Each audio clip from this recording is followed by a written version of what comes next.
점프는 다양한 배경의 청소년들이 더 많은 교육 기회를 가질 수 있도록 지원하고 또 나아가 미래 포용 인재로 성장할 수 있도록 지원하는 비영리 교육 소셜 벤처입니다. 점프의 선순환 모델을 통해 교육 기회가 필요한 미래 세대들에게 대학생, 청년, 사회인 멘토들을 연결해서 선순환을 만드는 지속 가능한 성장 모델을 이어나가고 있습니다. 네, 이곳 헤이그라운드에서는 AI와 함께 만드는 지속 가능한 내일이라는 주제로 세 개의 컨퍼런스가 어제부터 진행되고 있는데요. 점프는 오늘 AI와 교육을 키워드로 컨퍼런스를 진행하게 되었습니다.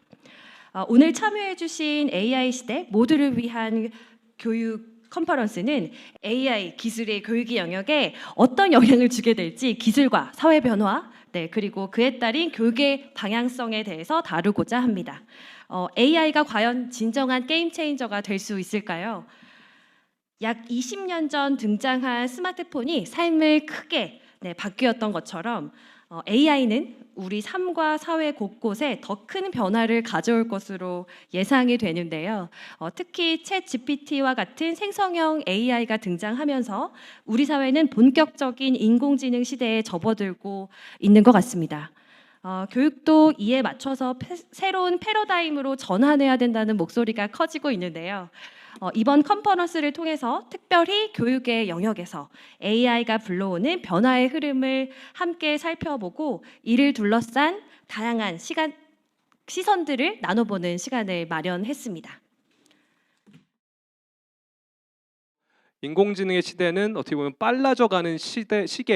그러니까 우리도 사실은 지금 생각해보면 챗GPT 이전에 그런 게 있었나 뭐 할 정도이잖아요. 그리고 팬데믹 이전에를 보면은 디지털 전환이 팬데믹 시기에 엄청나게 빨라졌기 때문에 그 전을 감히 생각을 못 하잖아요. 그런 것처럼 계속적으로 빨라지고 있는 시계를 우리가 여실히 느낄 수 있을 것 같습니다. 그래서 인공지능이 전반적인 과학기술을 주도하는 그런 시대가 왔다는 것을 볼 수가 있습니다. 사실은 어제 저는 문학에는 굉장히 뭐 소질도 없고 문외하긴 하지만 정말 너무나 자랑스러운 이제 소식이 있었잖아요. 그래서 한강 작가님께서 노벨 문학상을 수상을 하게 되셨는데, 그렇다면 인공지능은 언제쯤 우리가 노벨 문학상을 만약 인공지능에 준다면, 그게 가능하다면 언제쯤 될까? 그리고 그게 가능할까?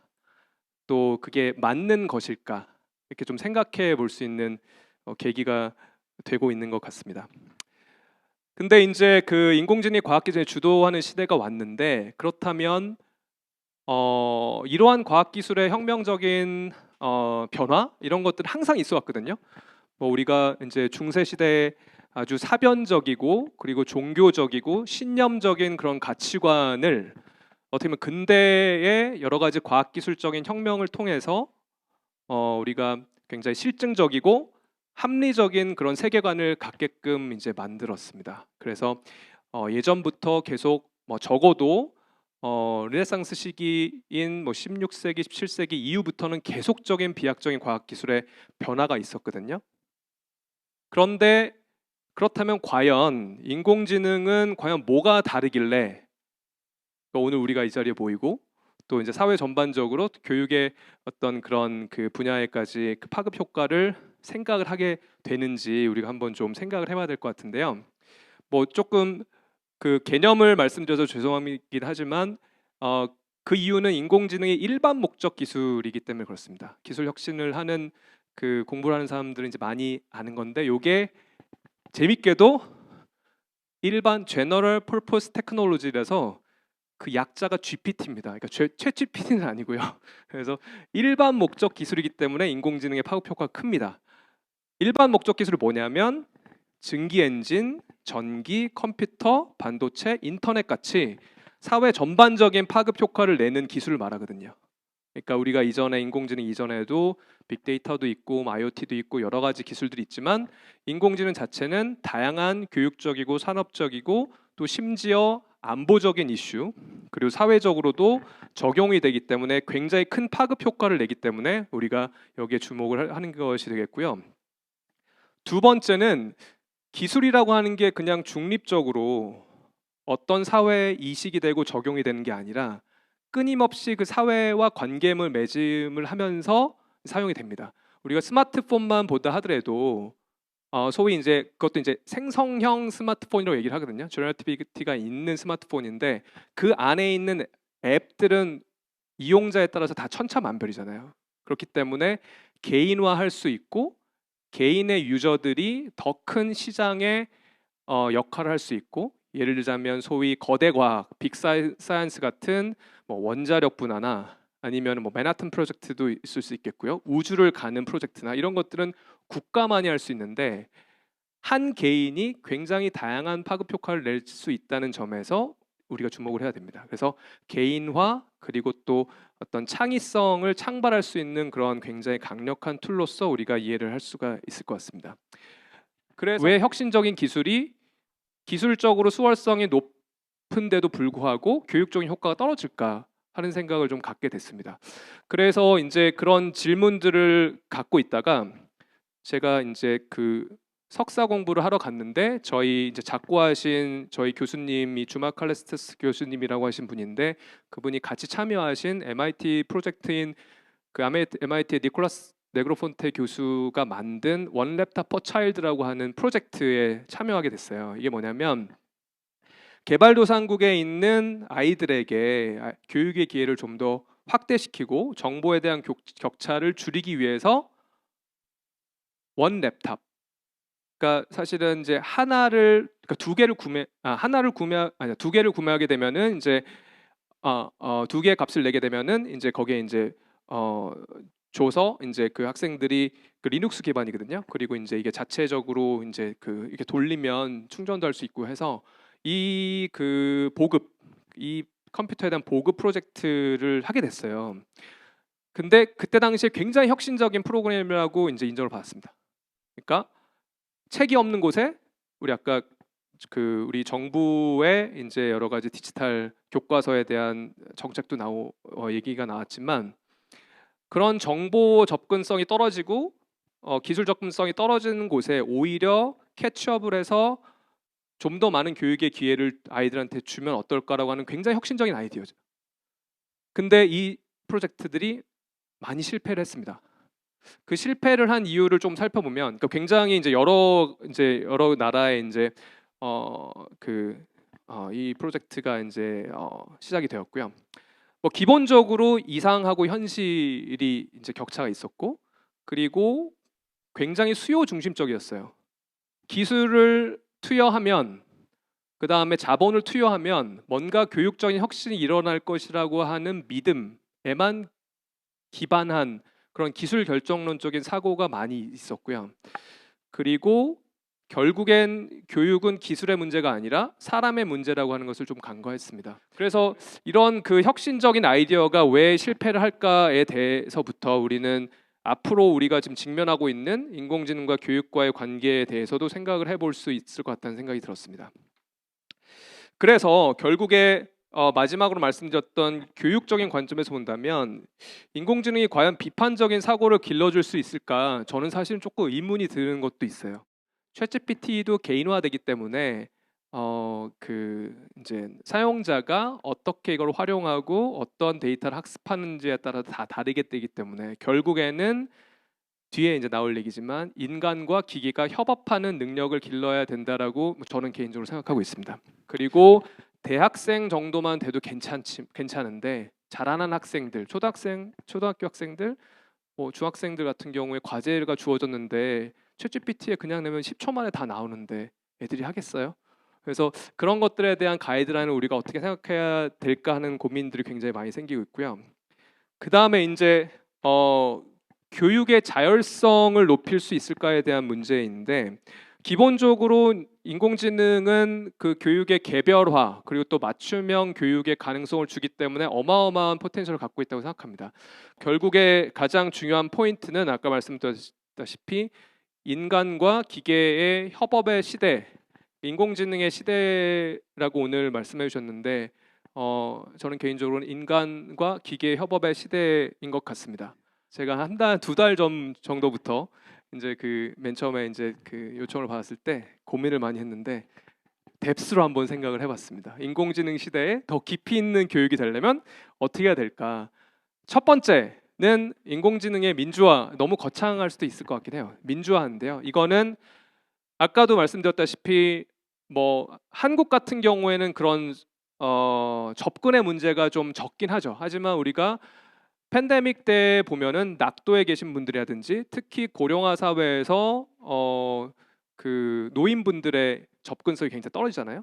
그래서 보편적인 사용, 보편적인 뭐 개발도상 같은 경우에는 전기에 대한 걸 수도 있겠죠. 전기에 대한 접근, 기술에 대한 접근, 정보에 대한 접근, 이것이 보편적인 사용이 되어야 되고, 그리고 그거는 사용자로서 단순히 받는 것이 아니라 기술이 형성될 때, 알고리즘이 형성될 때 어떤 시민의 참여라든지 뭐 전문가들의 참여가 매우 빈번하게 이루어져야 되지 않을까 생각이 듭니다. 그리고 사용하는 사용자 같은 경우에는 디지털 리터러시에 대한 그런 부분도 중요할 수 있을 것이라 생각하고요. 두 번째는 이거는 우리 학생들도 잘 이제 새롭게 느껴지는 경우가 많이 있으신 것 같아요. 두 번째는 지속 가능한 인공지능의 사용이 중요합니다. 디지털 전환, 인공지능의 발전은 가장 반환경적입니다. 아마 많이 아실 수 있을 것 같은데 사용하는 전력량이 어마어마하고요. 지금 정부가 발표한 예를 들어서 뭐 용인의 AI 클러스터 이런 것들을 우리가 실제 구현하게 되면 경기 남부권의 일대 싹 다 정전이 될 겁니다.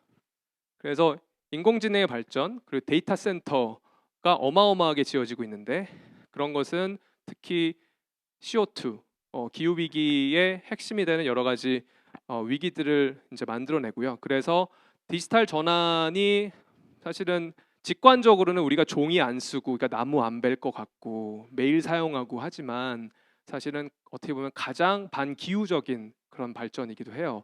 그래서 이런 것들이 뭐 특히 이제 뭐 UNEP라든지 뭐 기후변화 당사국 총회 같은 경우에는 그러면 일반 유저들이 어떻게 이거에 대해서 제처를 할까라고 하는 가이드라인도 많이 줍니다. 진짜 실제 우리가 사용하지 않는 잘 읽지 않는 메일들을 수신 거부를 하고 구독 취소를 하는 것만으로도 어마어마한 양의 우리가 모두 다 같이 한다면요 그런 것들이 이제 세이브가 되는데요. 그런 관점의 교육, 그러니까 일반적인 인공지능을 사용한 교육도 중요하지만 내가 사용하고 있는 인공지능이 학생분들이 어떠한 사회적인 또 기후적인 전 지구적인 영향을 미치고 있을까라고 하는 것을 한번 생각해 볼 수 있게끔 하는 것도 중요하다고 생각합니다. P는 people centered인데요. 이거 사실 맞추려고 하긴 했습니다. 근데 뭐 user centric 뭐 아니면 뭐 citizen centric 뭐 이런 것들이 많잖아요. 그 다음에 이제 소위 전산학 분야에서는 HCI라고 해서 Human Computer Interaction, 인간 기구의 상호작용 이런 용어들이 있는데, 근데 그래도 찾아보니까 좀 개념을 생각해 보면 그 Human Centric, Human Computer Interaction 이거는 좀 개인화에 초점을 맞춰져 있더라고요. 맞춤형, 커스터마이제이션에 초점이 맞춰져 있는데 people centric이라고 하는 거는 좀 더 커뮤니티의 용어로 사회학에서 사용하더라고요. 그래서 어떤 그 소위 소외된 그룹의 어떤 그뭐 민주화로도 연결되긴 하겠지만 그런 관점에서 결국에 기술이 중요한 것이 아니라 기술을 통해서 우리가 어떻게 발전할 수 있을까 하는 인간 중심의 인공지능의 사용 그리고 교육의 적용이 필요하다고 생각을 합니다. 요거는 앞에 거랑 동어 반복이네요. 예. 오타였습니다. 네 번째, 신뢰할 수 있는 인공지능. 이거는 사실은 인공지능 연구자들도 가장 핵심적으로 그 연구하고 있는 분야가 Responsible AI, 그다음에 AI Fairness, 그리고 이제 Trustworthiness of AI 이렇게 세 가지입니다. 아까도 말씀드렸다시피 인공지능 분야는 결국엔 데이터의 문제입니다. 그 데이터가 어떻게 포용적인 관점, 전체 그 인구 집단을 포괄하고 있을지에 대한 부분이 굉장히 중요해요. 그 소위 젠더 혁신이라고 하는 것이 있는데 젠더 혁신이 뭐냐면 예전에 뭐 파이자나 뭐 머크나 이런 제약회사들이 많이 미국에서 처음 다국적 제약회사가 이제 시작이 됐을 때 약을 만드는 그 테스트, 그 백신 트라이얼이나 이런 것들 하는데 그 기본적으로 그 샘플 파퓰레이션이 서구 남자 40대, 30대가 제일 많았습니다. 그러다 보니 여성에게는 안 맞는 거예요. 아무리 서구인이라 하더라도. 그래서 그 젠더 포인트를 포함하면은 굉장히 과학기술적인 혁신이 일어나는 것이 이제 젠더 혁신을 표현하는데 마찬가지로 한국에서도 그렇고 그리고 그 다음에 전 세계적으로는 뭐 스몰 아일랜드 뭐 컨트리라고 그 EAP 그 이스트 에이션 앤 패시픽 리전의 그 국가들이 있죠. 거기 도서들 같은 경우에는 전체 LLM에 그 반영하고 있는 본인들의 데이터가 너무나 떨어지기 때문에 그런 또 그 데이터의 편향이 생기기도 하거든요. 그래서 그런 관점에서 안전하고 또 투명하고 포용성 있는 그런 인공지능의 사용 그리고 또 적용이 중요한 과제라고 생각할 수 있겠습니다. 그리고 마지막으로는 당연히 이제 인권의 가치인 건데요. 사실은 그 좀 불편한 이제 얘기지만 요새 너무나 많은 이슈가 되고 있어서 뭐 딥페이크라든지 뭐 현장에 계신 교육 전문가분들께서도 너무 많이 그 고민하시겠지만 뭐 그 많은 이제 좀 여러 가지 이제 리스크들이 있고 그리고 사이버 불링 이런 것들이 이제 특히 얼리 어답터들인 뭐 초중고 학생들 같은 경우에도 굉장히 큰 문제가 되고 있는 것 같습니다. 그래서 보편적인 인권 그리고 그 소위 온라인과 오프라인의 같은 기준의 적용 이런 것들 굉장히 중요할 것 같고요. 그래서 지난 3월에 그 유엔에서 처음으로 인공지능 결의안을 채택했습니다. 그 앞서 맨 처음에 서두에도 말씀드렸다시피 인공지능은 국가 안보의 이슈이기 때문에 사실은 중국이 주도하고 있는 인공지능의 가이드라인이 다르고 그다음 미국의 가이드라인이 다르고 그리고 소위 GDPR이라고 하는 EU에서 제시한 거버넌스의 가이드라인이 틀립니다. 심지어 EU와 그리고 이제 아주 시장 친화적인 그런 미국의 가이드라인도 달라서 사실 인공지능에 대한 여러 가지 법제화, 정책 그리고 윤리 기준들이 천차만별이거든요. 그럼에도 불구하고 유엔에서 아주 낮은 수준이긴 하지만 중국과 미국 그리고 주요 뭐 한국도 마찬가지고요. 전 세계 그 유엔 총회 이번에 퓨처 서밋에서도 이것이 이제 채택이 됐고 전 세계 국가들의 동의를 얻는 이제 그 인공지능 결의안이 나왔는데요. 이게 사실은 앞으로 인공지능에 대한 전반적인 규제나 아니면은 규범을 어떻게 설정할 수 있을지에 대한 가이드라인이 되었으면 좋겠습니다. 그래서 이렇게 뎁스라고 한번 표현을 해봤고요. 그래서 민주적인 사용, 그리고 환경 친화적인 사용, 그리고 사람 중심, 신뢰할 수 있는 인공지능의 적용, 인권적인 가치를 교육에 어떻게 적용할지에 대해서 생각을 좀 해봤습니다. 마지막으로 저는 이제 대학에 있기 때문에 이것들을 어떻게 대학의 역할은 무엇인가 좀 생각을 요새는 많이 드는데요. 왜냐하면은 강의를 잘하시는 분들은 너무나 많습니다. 그리고 요새 번역도 다 잘 돼 있기 때문에 대부분 뭐 MIT 오픈 소스라든지 아니면은 뭐 유튜브에서도 너무나 좋은 강의들이 많고 실제 본인이 이제 학습자가 찾아서 자기가 모르는 부분들을 학습할 수 있는 기회는 너무나 많습니다. 그렇다면 대학은 뭐를 줘야 될까? 그런 고민이 참 많은데요. 첫 번째는 이제 질문하는 능력인 것 같습니다. 그러니까 우리가 이제 프롬프트 엔지니어링이라고 하지만 여러분들 챗GPT 다 사용하지만 본인이 어떻게 질문을 하고 학습을 시키느냐에 따라서 얘도 발전하고 얘도 저에게 맞춰주잖아요.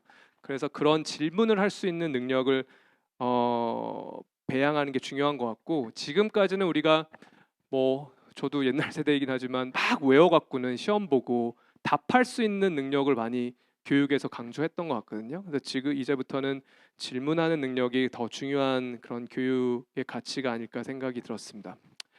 두 번째는 소위 암묵적 지식을 전달하고 공유하는 게 굉장히 중요한 것 같습니다. 어떤 그 학습하는 그런 명시적인 그런 지식이 아니라 명시적인 지식은 사실은 우리가 외울 필요 없이 찾으면 이제 백과사전처럼 찾으면 언제든지 튀어나올 수 있는 거기 때문에 시행착오를 통해서 어떤 것을 배웠고 그 다음에 실패 도전을 했는데 또 도전과 실패하는 과정 속에서 어떻게 다시 일어날 수 있었고 또 관계 뭐 사람 사이의 관계 조직에 있어서의 관계 뭐 비전 이런 것들을 오히려 더 공유하고 또 시행착오를 많이 그 교수자와 학습자 사실 교수자 학습자를 이분법적으로 나누는 것도 사실은 앞으로는 좀 유효하지 않겠지만 그런 암묵적인 지식을 전달하는 것이 더 중요하지 않을까 생각이 됐습니다. 마지막으로는 학제간 융합인데요. 레오나르도 다빈치가 그림도 잘 그리고 과학도 하고 천문학도 하고 수학도 하고 막 그랬잖아요.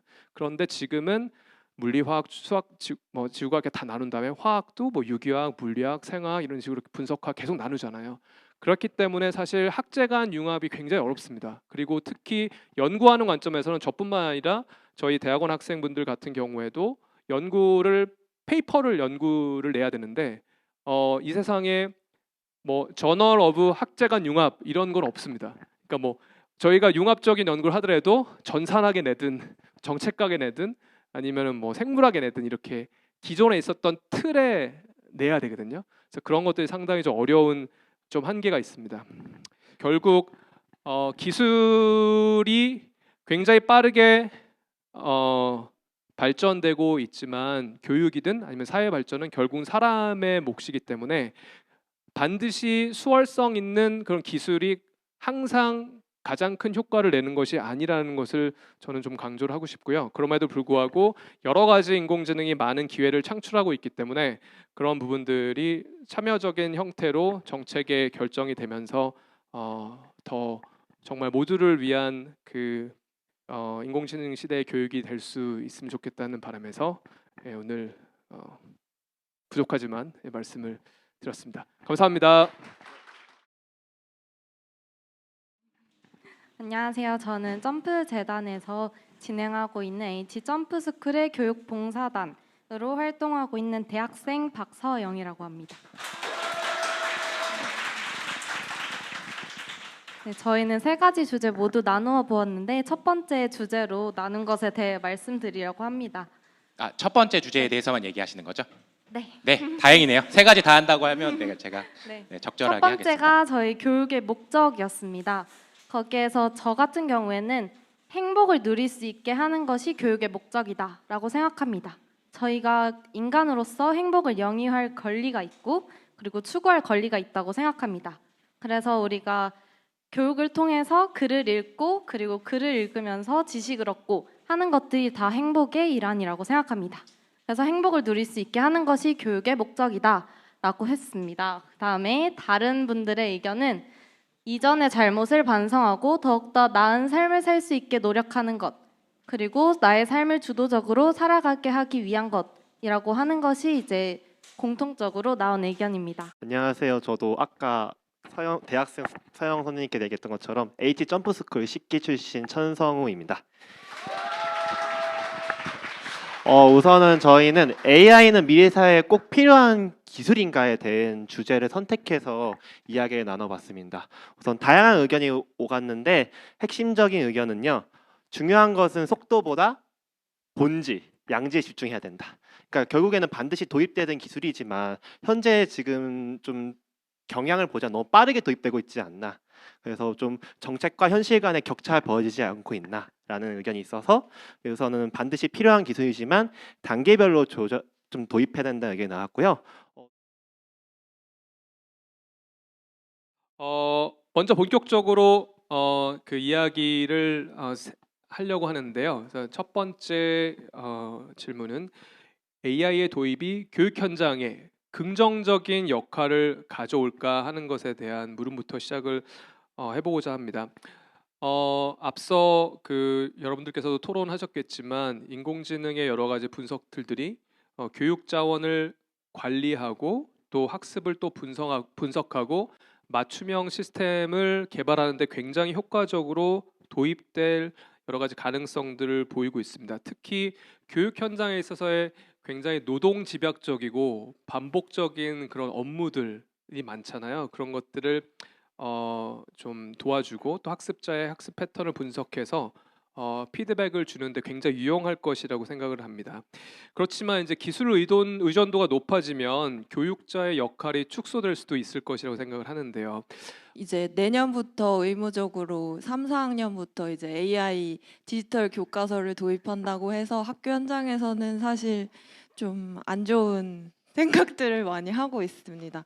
이제 교사의 자율성을 보장하기 위해서 점점 더 교육 과정이 좀 이렇게 뼈대만 남고 교과서도 보조 도구로 사용하자고 하고 있는데 이렇게 교과서를 전면적으로 강조하는 것이 교육적인 방향에 맞은 것인가 그런 좀 물음표가 있는데 사실 이거는 제 개인적인 생각이기 때문에 교사 집단의 의견은 아닙니다. 하고 있는 클라썸이라는 플랫폼이 대학에서부터 시작을 해서 지금은 초중고등학교 기업들에서까지도 사용이 되고 있는데요. 사실 AI의 도입이 교육 현장에 긍정적인 영향을 가져올 거냐라고 했을 때 물론 긍정적인 부분도 있고 부정적인 부분도 있을 거라고 생각을 합니다.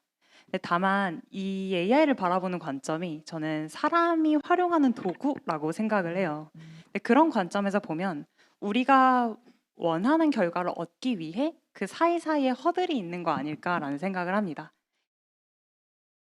이것도 아까 말씀드린 그 인터넷 컴퓨터가 들어왔을 때를 보시면은 뭐 아실 텐데요. 요거 준비하면서 저는 사실 AI를 많이 활용하는 사람이 아니었는데 유료 결제에서 GPT한테 물어봤어요. 그래서 AI가 교육 격차를 줄여줄 것 같니? 뭐 그런 질문을 잘했습니다. 조금 더 예. 그랬더니 예, 약간 반반 정도 되는 답변을 했고요. 그러면은 그 인터넷에 대해서는 물어봤더니 인터넷에 대해서는 결과적으로 봤을 때 교육 격차를 조금 더 벌리는 쪽이 더 많았다고 GPT가 대답을 했습니다. 아까 제가 말씀드릴 때 저는 요 교육 격차의 대상을 뭐 기본적으로 교육의 기회, 문화사회 경제적 기회가 많은 아이들과 그게 부족한 아이들, 그런 국가 아니면 그런 집단이라고 놓고 보면은 전체적으로 올라가기는 할 텐데 요 피라미드 위쪽에 있는 아이들은 더 많이 올라갈 것이고 요 아래쪽에 있는 아이들은 더 적게 올라가지 않을까 싶습니다. 결국 이런 보편적인 기술, 좋은 기술도 결국 사람이 어떻게 사용하고 그 기술을 얼마 잘 활용할 수 있도록 그 주변에서 도와주는 사람들이 중요하기 때문에 저는 기본적으로는 그 사회 문화 경제적 자본이 부족하기 때문에 격차가 더 벌어질 거라고 생각하고 있습니다. 제가 아까 1번 질문에 긍정적이지 않을 것이다라고 했는데 그건 그냥 지금 이때 그러니까 지금은 그럴 것이다라는 생각이고 뛰어넘을 수 있을까는 모르겠지만 어쨌든 그런 기술이 들어오면 학교 현장에서는 그러기 위해서 노력해야 한다는 생각을 기본적으로는 가지고 있고요. 근데 이제 AI가 이제 공교육에 들어오게 되면 사실은 코로나 시대를 생각하지 않을 수가 없는데 코로나 때 이제 디지털이 교육에 굉장히 많이 들어오게 됐고 학생들을 학교에서 만나지 못하고 이제 학생들은 집에 있고 저는 학교에 있으면서 수업을 하는 경우가 많았는데 그때 굉장히 큰 무력감이 있었습니다. 그러니까 학교가 과연 어떤 의미이고 교사가 어떤 역할을 해줄 수 있을까에 대한 의문이 굉장히 많아졌는데 그때 이후로 이제 학교의 존재 이유라고 생각했던 것이 저는 아이들이 모방을 통해 배우는 게 굉장히 크다고 생각을 하거든요. 그런데 코로나 때 서로 만나지 못하면서 중간층이 굉장히 옅어졌어요. 그리고 양극단으로 굉장히 강화가 됐고 특히나 이제 하위 어떤 수업을 받는 친구들이 굉장히 더 어려움을 겪게 됐는데 그 이유가 자기가 학교에서 모르는 걸 이렇게 풀다가도 애들 거 이렇게 보면서 알게 되는 것들이 있고 소통을 통해서 이해하게 되는 것들이 분명히 있는데 개인적으로 무언가를 하다 보니까 거기서 오는 어려움을 해결하지 못해서 생기는 것이 그대로 남아서 계속 학년에 올라가면서 그게 계속 굳어진다고 생각을 하거든요. 그래서 저는 학교가 할 수 있는 역할은 모방 모방을 통한 학습 그리고 그걸 통한 어떤 사회성 함양이라고 생각을 하는데 그런 점에서 이제 점점 개별화 교육으로 간다고 할 때 과연 1대1 맞춤형 교육이 그런 모방 학습과 사회성 함양과 같은 방향으로 갈 수 있느냐라고 하면은 저는 사실 물음표가 좀 있습니다. AI라는 도구가 언제 어떻게 쓸 수 있는지가 굉장히 광범위한 것 같아요. 우리가 지금까지 다뤄왔던 어떤 도구들보다 그러한 것 같은데요. 이렇게 우리가 이제 도구를 활용하는 그 관점에서 봤을 때 결국에는 이거에 대한 사례들이나 그리고 우리 사람도 어떻게 활용을 해야 되는지를 터득하는 시간도 필요하고요. 그리고 기술도 어느 정도의 임계점을 넘어서 웬만하면 이제 사용해도 되겠다라는 그 순간이 지나는 게 또 중요한 것 같습니다. 제가 실제로 이 활용법에 대해서 어떤 현장의 해결 방법이 있는지를 살펴봤을 때 가장 인상 깊었던 사례는 어떤 이제 고등학교 선생님이셨는데 클라스룸을 어떻게 활용할지 자체를 학생들이랑 같이 고민을 하시더라고요. 그래서 학생들한테 이런 툴이 있는데 우리가 어떻게 사용하면 우리한테 가장 도움이 될까를 같이 얘기를 하고 그래서 그때 실제 수업 시간에 나왔던 게 클라스룸 데이라는 게 있어가지고 그런 클라스룸 데이를 만들어서 한 수업 때 다 같이 질문하고 거기서 다 같이 답변을 해요라고 학생들이 제안을 한 거예요. 그럼 그렇게 또 해보고 그게 또 효력이 있으면 다른 반에도 퍼지고 해봤는데 만약 안 좋으면 어떻게 더 잘 쓸 수 있을까를 같이 고민하고요. 그래서 이 AI를 쓴다는 게 어떻게 보면 되게 혼자 고독하게 또 싸우는 과정으로 느껴질 때도 있는 것 같은데 네, 혼자가 아니라는 거 또 같이 고민하면은 오히려 더 학생들이 주체적으로 함께 더 좋은 결과를 만들 수 있다는 거 말씀드리고 싶었습니다. 여기 계신 분들 여러분들 본인이나 아니면 본인의 자녀들한테 인터넷 강의를 들려주는 것과 고등학생이면 대치동에 있는 학원에 보내는 것 중에 어떤 걸 선택하냐라고 하면은 정책을 만드시는 분들도 디지털 교과서 이렇게 얘기하시지만 결국 그분 실제로 더 높은 효율성, 높은 그런 성과를 내는 집단에서는 그런 디지털이나 AI 기술은 그냥 수단일 뿐인 거고 아까 말씀하셨던 그런 관계나 아니면 더 높은 그런 수준의 네트워크를 통해서 그 기회를 가져가고 있기 때문에 길게 말씀드렸는데 저희 점프 같은 그런 좋은 사회 경제 문화적 자본을 가질 수 없는 아이들에게 저희는 이제 대학생을 연결시켜 주는 건데요. 그게 대학생이 됐던 선생님이 됐던 그런 결국 앞에서도 많이 말씀드렸죠. 교육은 결국 사람과 사람의 관계에도 아주 많이 중요하니까 그런 걸로 연결해 줄 수 있는데도 많은 투자를 하고 그런 기회를 계속 제공하면은 좋지 않을까 생각합니다. 저도 그 청소년 아이들 만나면서 이제 다양한 교육들을 지금 기업의 교육들도 가끔 이제 강사라든가 기획을 하러 들어갔을 때 제가 발견했던 가장 큰 문제는 뭐냐면 이제 프로그램은 너무 좋습니다. 근데 만남의 구조가 일상이 아니라 이벤트예요. 그렇기 때문에 지역아동센터에 들어가도 제가 이렇게 강연하러 들어가면 한 4번밖에 못 만나요. 그것도 일주일에 4번.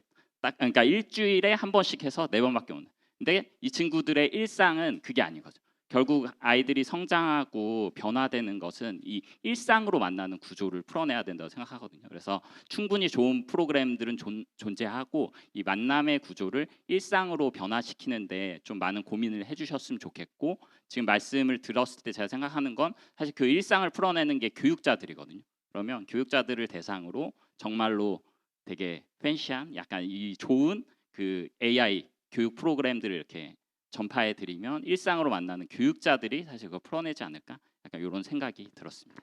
아까도 말씀드렸듯이 학교의 역할은 저는 솔직히 말하면 이제 지식의 영역은 사실 떠났다고 생각합니다. 왜냐하면 교과서가 만들어진 그 순간부터 이미 뒤처진다고도 생각을 하거든요. 근데 그 교과서를 몇 년에 걸쳐서 이제 계속 배우게 되면 사실은 그걸 저도 가르치면서 이건 쓸 수가 없겠다. 그렇게 되는 경우가 많아서 저는 지식의 영역은 그리고 사실 학생들이 그 밖에서도 많이 얻을 수 있고 제가 가르쳐야 되는 것은 어떤 만약에 AI라고 하면 AI를 다루는 어떤 윤리적 태도 요즘에 딥페이크 같은 것도 굉장히 문제가 되고 있는데 그런 것들에 대해서 어떻게 바라보고 어떻게 개선을 할 수 있도록 노력할 것인가 그런 어떤 시민의식을 키워주는 것들에 대해서 노력을 해야 된다고 생각하는데 그런 점에서 아까 말씀드렸듯이 일단은 모방을 통한 학습이나 사회성 함양이 필요할 것 같고 그리고 저는 이제 점차 갈수록 문제 해결 능력이나 의사소통 능력이 더 필요하다고 생각하거든요. 그리고 정보가 수많이 주어지지만 그 안에서 내가 어떤 질문을 통해서 어떻게 내가 원하는 정보를 가져갈 것인가라고 해서 질문을 잘하는 능력도 훨씬 더 많이 중요해진다고 생각합니다. 왜냐하면 챗GPT도 내가 어떻게 물어보느냐에 따라서 굉장히 다양한 의견을 내놓잖아요. 그래서 학생들이 그런 식의 사고력을 키우는 것을 학교에서 더 강화해야 되고 그런 점에서는 사실은 교과서를 벗어나서 활동을 많이 해야 된다. 그런 생각을 하고 있습니다. 아까 질문하신 것처럼 제가 그 한 달 전에 이렇게 아이들이랑 워크숍을 해서 2040년에 니네가 상상한 미래는 어떠니 했는데 그중 하나 인상 깊었던 게 교실의 장면인데 AI가 앞에 있고 학생들이 앉아 있어서 AI가 가르쳐 주는 약간 그런 교실을 저한테 이제 아이들이 발표를 했어요. 근데 말이 안 되지 않는 장면을 느끼게 되면서 다시 이제 많은 생각을 하게 됐고 그러면서 이제 학교 현장에서 과연 그러니까 교육이라는 현장에서 무엇을 가르쳐야 되냐에 대해서 사실 되게 고민이 많았던 것 같아요. 그래서 이건 지극히 저의 개인적인 의견이고 사실 이제 교육 석학들이 잘 풀어내야겠지만 제가 생각하는 건 결국엔 교육 현장에서 배우지 않았던 것을 문제를 직면할 수밖에 없다. 그렇다면 그 문제를 해결할 수 있는 어떠한 근육이 필요하지 않을까 이렇게 생각이 되고 저는 과도기적으로는 샌드위치 워크라 그래서 뭐 이제 AI가 앞에 있고 가운데 사람이 있고 다시 AI가 있어서 이렇게 간다는 게 지금의 어떤 교육 전문가들의 이야기지만 지금의 발전 속도를 봤을 때는 완전 이 체계도 다르게 생각해야 될 수도 있겠다. 약간 그런 생각들도 들면서 그거에 대한 답은 모르겠고 근데 여튼 문제 해결 능력 그래서 배우지 않았던 어떤 문제가 등장했을 때 그걸 뚫어내고 극복할 수 있는 이 능력을 어떻게 교육 현장에서 가르칠 것인가 약간 그게 좀 관점이지 않을까 생각합니다. 네, 오늘 네 분 패널 분들께서 특히 현장에 계시기 때문에 정말 영감 있는 그런 말씀을 나눠주셨습니다. 다시 한번 네 분의 패널 분들께 박수 부탁드리면 감사하겠습니다.